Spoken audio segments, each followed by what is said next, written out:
Dans cette vidéo, nous allons voir comment charger des fichiers dans Excel et transformer des données. Donc, nous allons commencer par aller dans Données, obtenir des données, et on va charger un fichier texte. Je sélectionne mon fichier des ventes, importer. Donc, Power Query va maintenant créer une connexion au fichier. Donc là, on voit qu'il a bien importé notre fichier. On peut voir ici un aperçu des colonnes. Voilà. Donc ici, on peut voir des options. On peut choisir l'encodage des caractères ici. Donc c'est surtout utile si vous voyez qu'il y a des accents sur des E ou sur des I qui sont pas bien pris en compte.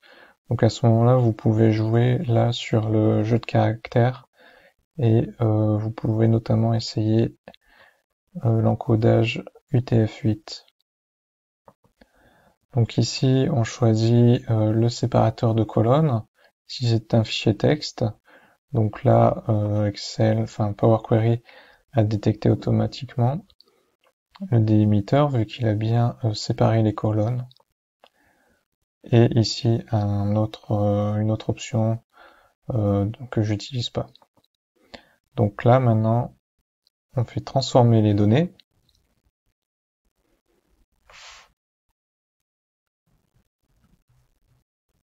Voilà, donc sur le panneau de gauche, on retrouve là, si on déploie, donc il a créé une requête pour notre fichier, donc seize. Sur le panneau droite, on a les paramètres de la requête et Power Query a déjà effectué un certain nombre d'étapes. Donc ici qu'on peut visualiser, donc la première étape, ici la deuxième étape, et là une troisième étape.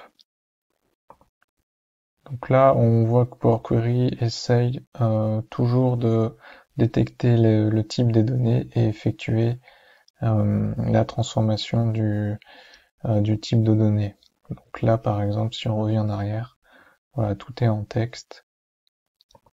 Et là, sur type modifié, donc il a détecté une colonne de date, des colonnes de nombre entier. Et donc là, pour nos montants, on voit qu'il a gardé le format texte. Et nous, ce qu'on va justement faire, c'est on va transformer donc le fichier pour n'avoir que des données, des nombres. Donc bien sûr, on peut renommer par exemple la requête. Si je l'appelle voilà comme ça, vente. Voilà, elle se nomme bien. On peut nommer aussi les étapes. Voilà, par exemple. Et donc aussi, chaque étape a un bouton option. Donc là, si on regarde ce qu'il y a dans les options, voilà, donc en fait ici c'est les paramètres d'importation. Donc on peut remodifier en fait ici. On peut même changer la source. Voilà. Ici vous avez aussi un bouton là dans le coin en haut à gauche. Donc si je clique, alors il y a un certain nombre de fonctions en fait qui s'appliquent à toute la table. Alors par exemple, conserver les premières lignes. Je fais oui. Voilà, donc ici je vais pouvoir spécifier par exemple ne conserver que les 10 premières lignes, enfin voilà. Donc il y a d'autres options comme supprimer les erreurs, supprimer les doublons, également fusionner des requêtes. Donc ça c'est très très utile, mais c'est ce que nous verrons dans la section suivante. Donc combiner ou ajouter des requêtes. pareil, on verra dans une section suivante. Alors, voilà, moi ce que j'utilise beaucoup aussi, c'est le clic droit sur une colonne. Donc clic droit, en fait, vous avez un certain nombre de fonctions. Par exemple, là, on peut supprimer la colonne. Ou si on veut justement uniquement conserver cette colonne, donc là, on peut cliquer sur supprimer les autres colonnes. On peut également supprimer les doublons de cette colonne, remplacer les valeurs. Donc voilà, ici, si je tape du texte, on va pouvoir remplacer des valeurs par une nouvelle valeur. Voilà, donc on peut également décroiser les données en se positionnant sur cette colonne. Également, on peut renommer la colonne. Par exemple, date. Voilà. Donc là, vous voyez qu'il m'a ajouté une étape. Et il m'a ajouté une étape à l'endroit. Donc là, bien sûr, je peux modifier l'ordre. Si je fais déplacer, descendre. Voilà, donc là, j'ai appliqué le type d'abord et ensuite j'ai renommé. Donc, clic droit. Donc on peut modifier le type. Alors ici, il nous a détecté le format date-heure, on peut se mettre en date tout court, voilà. Donc il nous a recréé une étape type. Donc aussi, si vous allez dans le menu transformer, on va pouvoir retrouver la plupart en fait des fonctions qu'on a vues. Donc notamment modifier le type. Voilà. Décroiser les données. On peut fractionner une colonne en fonction d'un nombre de caractères, d'un délimiteur. Donc si on a du texte, on va pouvoir le mettre en majuscule. Nettoyer, donc ça c'est pour supprimer les caractères invisibles. Supprimer les espaces. Donc là, donc on a extraire aussi. Si on a du texte, on peut aller extraire par exemple les premiers caractères. Si je fais par exemple ça, extraire premier caractère 1, donc qui devrait me extraire le caractère $. Voilà. Et donc si je veux revenir en arrière, donc il n'y a pas de bouton annuler, mais vu qu'il nous crée à chaque fois une étape, voilà, il suffit de cliquer ici pour supprimer la dernière étape. Et là on revient en arrière.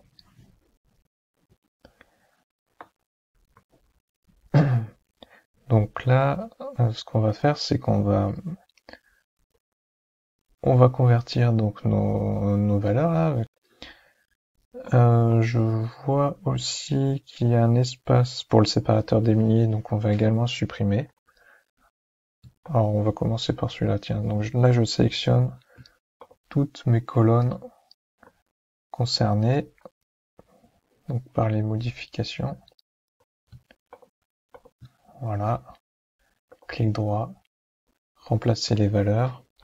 Donc je vais remplacer les espaces d'abord. Hop. Donc voilà, très bien. Maintenant, reclic droit, remplacer les valeurs. Le $, remplacer par rien, donc ça va le supprimer. Très bien, donc maintenant, si je modifie le type, donc je vais dans transformer, modifier texte en nombre décimal.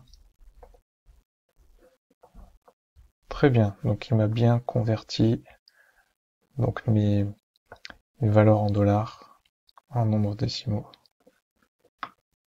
Donc ce que j'aime bien faire aussi, c'est que je vais là dans affichage, je clique sur distribution des colonnes et également qualité de la colonne. Donc là on a un certain nombre de statistiques qui s'affichent. Donc les erreurs, s'il y en a, elles s'affichent en rouge. Donc je vois que là, il n'y a pas d'erreur. Donc il n'y a pas d'erreur. Il n'y a pas d'erreur après la conversion des données. C'est parfait. Donc maintenant, un autre menu que je vous ai pas montré, donc on peut également faire des calculs. Par exemple là, on va ajouter une colonne. Par exemple là, je vois que j'ai les ventes et les coûts de revient, donc on va calculer la marge brute. Hop, donc je fais ajouter une colonne personnalisée, marge brute. Et là, je vais faire sales amount moins total cost. Donc là, j'écris une formule en fait, Power Query. La syntaxe ici est très simple. Et là, il me dit qu'il n'a pas trouvé d'erreur de syntaxe. Donc très bien, je fais OK. Donc voilà, il m'a calculé l'écart entre mon prix de vente et mon coût de revient. Alors, ce que je peux faire là, je vais renommer l'étape par exemple. Calcul marge. Et surtout ne pas oublier, donc là, par défaut, mon type n'est pas défini, donc je fais clic droit, modifier le type en nombre décimal. Voilà. Donc une fois que là, les données sont chargées, nettoyées et qu'on a appliqué un certain nombre d'opérations, je vais dans mon menu Fichier, Fermer et Charger. Donc là, il va charger le fichier dans Excel avec toutes les transformations qu'on vient de voir. Donc là, on a bien des nombres, des dates. Donc il a bien effectué la conversion. Il a ajouté la colonne marge brute. Et donc là, Power Query a créé une connexion au fichier sales. Donc si je mets à jour le fichier sales, donc là, j'ai plus qu'à actualiser ma requête. Donc je peux cliquer ici sur actualiser. Et en fait, il va recharger donc tout le fichier sales. Et s'il y a une modification, donc elle sera prise en compte automatiquement.